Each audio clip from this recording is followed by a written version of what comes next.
Bonjour tout le monde, merci de jeter un clin d'œil sur cette vidéo que je vais vous proposer, vous exposer la mémoire que j'ai préparée pour l'obtention du diplôme master de médecine d'enseignement.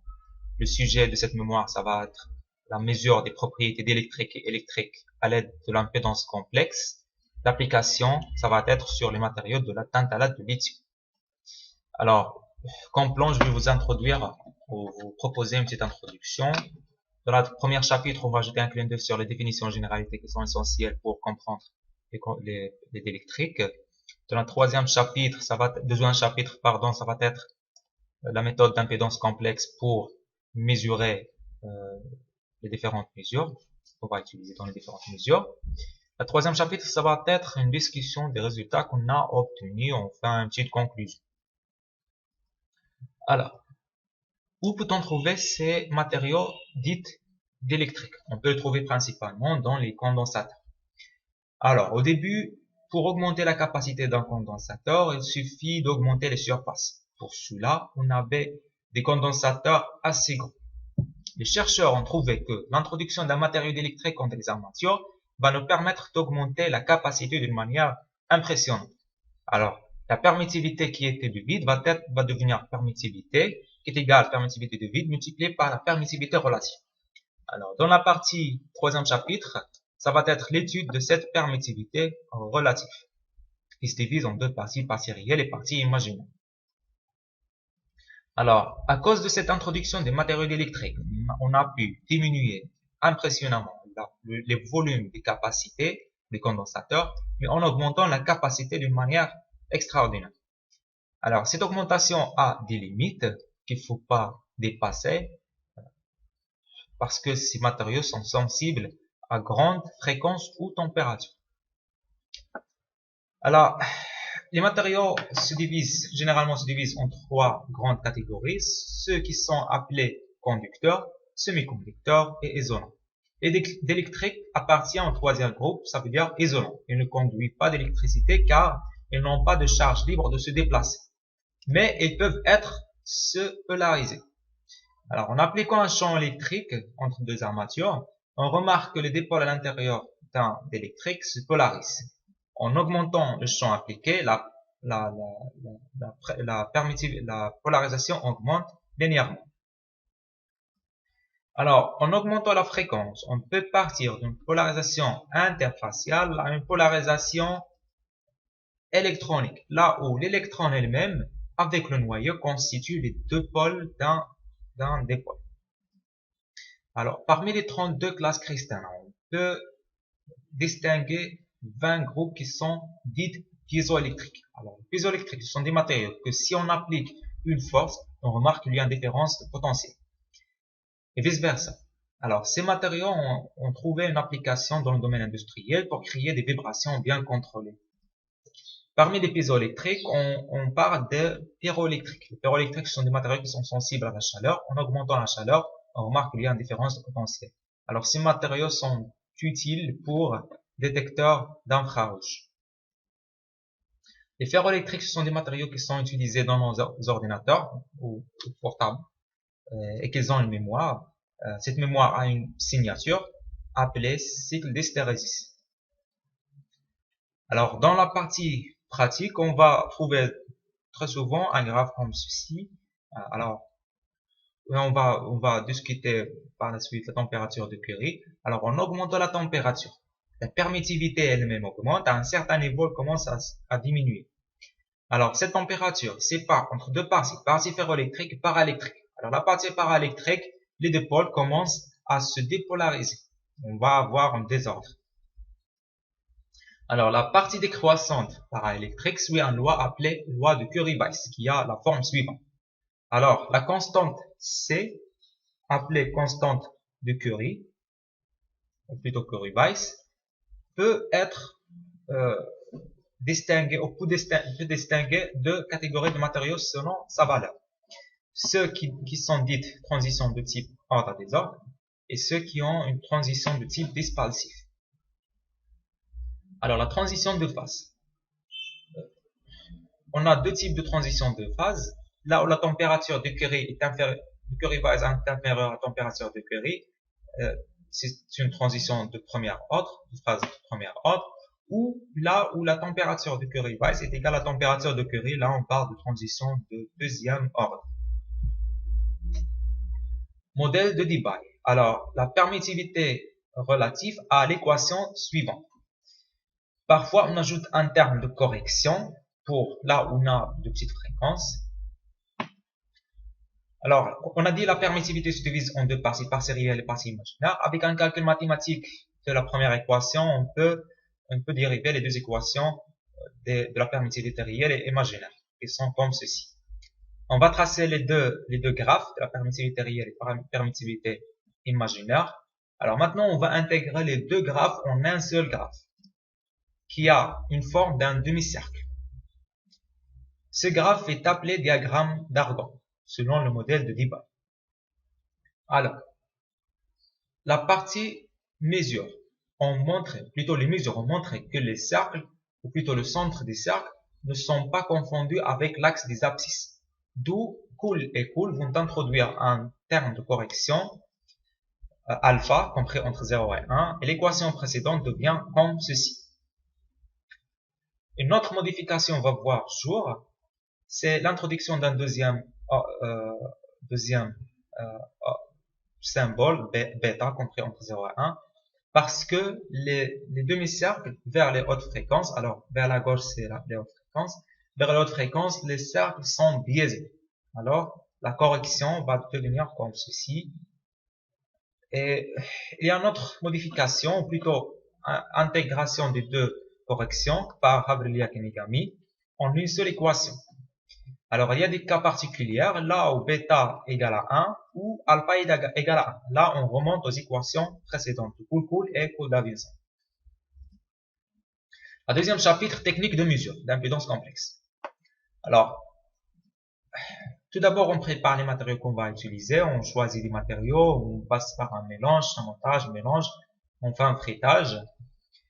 Après, on va essayer d'étudier les matériaux, plutôt de savoir de quels matériaux on a eu, en utilisant le spectre de diffraction des rayons X. Voici un exemple de spectre de diffraction pour le tantalate de lithium. Après, on place le matériau dans un four à température contrôlée et lié à un analyseur. L'ensemble est lié à un ordinateur programmé. Alors là, l'analyseur peut nous informer sur la capacité et la tangente de l'angle de perte. Ces informations peuvent nous servir pour calculer la permittivité. Alors, il y en a 4 formalismes de mesure. Il y a l'impédance complexe et la permittivité complexe. Ce sont les deux principaux formalismes. D'après ces deux formalismes, on peut tirer deux autres formalismes, qui est l'admittance complexe, qui est que l'inverse de l'impédance complexe, et le modulus complexe, qui est l'inverse de la permittivité complexe. Dans cette mesure, on va utiliser principalement la méthode de la spectroscopie d'impédance comme j'ai intitulé ma soutenance. Alors, l'impédance complexe est comme suit. On place le matériau électrique entre deux armatures, on applique un champ électrique. L'impédance, ce n'est rien que la tension sur le courant. Alors, l'impédance se divise en deux parties, partie réelle et partie imaginaire. La représentation va être comme ceci. Alors, on augmente la fréquence, on va avoir une demi-cercle qui est le diagramme d'Argon. Alors, d'après cette représentation, on peut calculer l'angle de perte toutes ces informations vont nous informer ou bien nous permettre de calculer la conductivité à un certain point. Là où l'impédance imaginaire égale à 0, on peut calculer la résistance et ensuite la conductivité. Chapitre 3. Alors, il y en a deux informations qui sont essentielles à étudier lors de l'étude d'un matériau électrique. C'est la permittivité réelle et imaginaire en fonction de la température pour différentes fréquences ou en fonction de la fréquence à température constante. Deuxième information, c'est la conductivité en fonction de la température et les coefficients stéchiométriques. La représentation de la permittivité réelle en fonction de la température, comme ceci, on peut remarquer que la température de Curie est constante. Il y a une dispersion en fréquence. Là où la fréquence petit, la réponse est importante. On remarque qu'après la température de Curie, il y a une augmentation de permittivité. Dans la permittivité imaginaire maintenant, la dispersion est plus importante, la température de Curie reste constante, et on remarque aussi qu'il y a une augmentation de permittivité imaginaire après la température de Curie. Maintenant, on va tracer la permittivité réelle en fonction des coefficients stéchométriques. Ces coefficients, c'est rien que le rapport de lithium sur le tantalate. Alors, on peut remarquer deux choses. La température de Curie change avec le rapport et les arcs deviennent plus larges, les sommets des arcs deviennent plus larges là où on s'éloigne du rapport de la composition stéchiométrique. Alors, d'après ce graphe, on va prendre à chaque température de Curie l'indice LI sur TA équivalent. On va tracer un autre diagramme comme on voit ici. Alors, pour le rapport LI sur TA est inférieur à 1, on remarque qu'il y a une augmentation linéaire de la température de Curie. Lorsque le rapport est supérieur à 1, on remarque que la pente change mais elle reste linéaire. La constante de Curie. Alors, on va tracer l'inverse de la permittivité à la fréquence 1000 Hz. Et on va tracer la tangente dans la partie paraélectrique. Alors, d'après ce traçage, on peut calculer la constante de Curie, qui est l'indice ou plutôt la pente de cette tangente. Alors, d'après la constante de Curie, on peut dire que ces matériaux a type transition de phase de type dispersif. L'étude de la conductivité. Alors, on va tracer l'impédance imaginaire en fonction de l'impédance réelle. On va voir les deux messages comme ceci. Alors, qu'est-ce qu'on peut remarquer? Et si j'ai mis à la première température, la petite température qu'on a, en comparant avec la grande température, on va voir les rangs. Alors, on remarque que, en augmentant la température, on voit qu'il y a une apparition d'un deuxième cercle, comme on voit ici. En augmentant encore la température, on remarque que vers les hautes fréquences, les demi-cercles sont incomplets. Ça est dû au manque de données causées par les fréquences limites des matériaux de mesure. Alors, là où l'impédance imaginaire égale à 0, l'impédance égale à l'impédance réelle,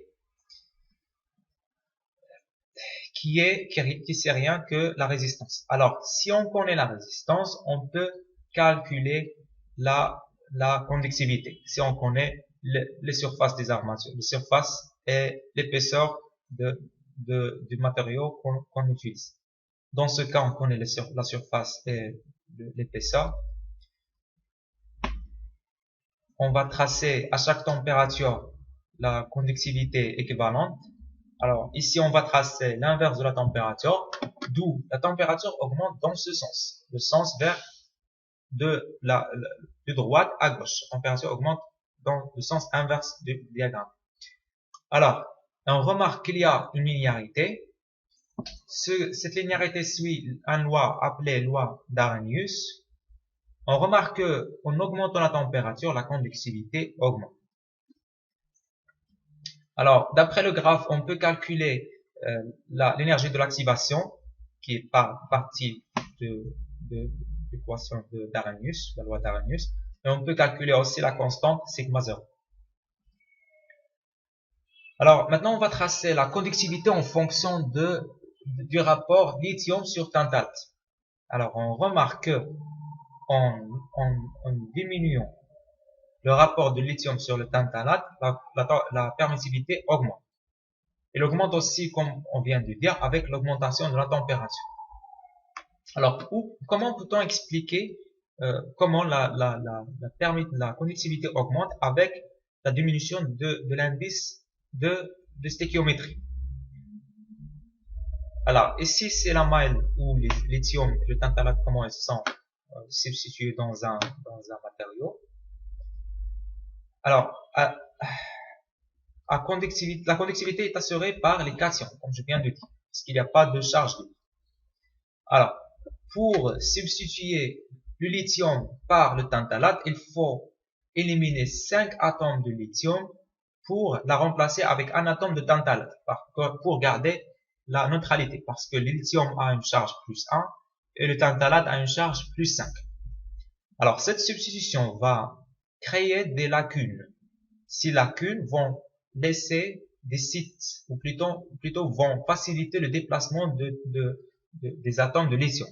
Alors les atomes de lithium qui vont se déplacer parce qu'ils sont plus légers que l'atome de tantalate. D'où l'augmentation de la conductivité. Alors, récapitulons ce qu'on a vu. On a vu comment la variation de la température d'électrique en fonction de la température à différentes fréquences. On a vu la variation de la conductivité ionique en fonction de la température en exploitant les diagrammes d'Argon. Et on a vu comment la conductivité augmente à l'augmentation de la température ou à la diminution du rapport lithium sur tantalate. Alors, on peut aller plus loin dans l'étude des matériaux électriques, dans l'étude du dopage du nickel, qui peut être un sujet de soutenance d'une doctorat. Merci pour votre attention.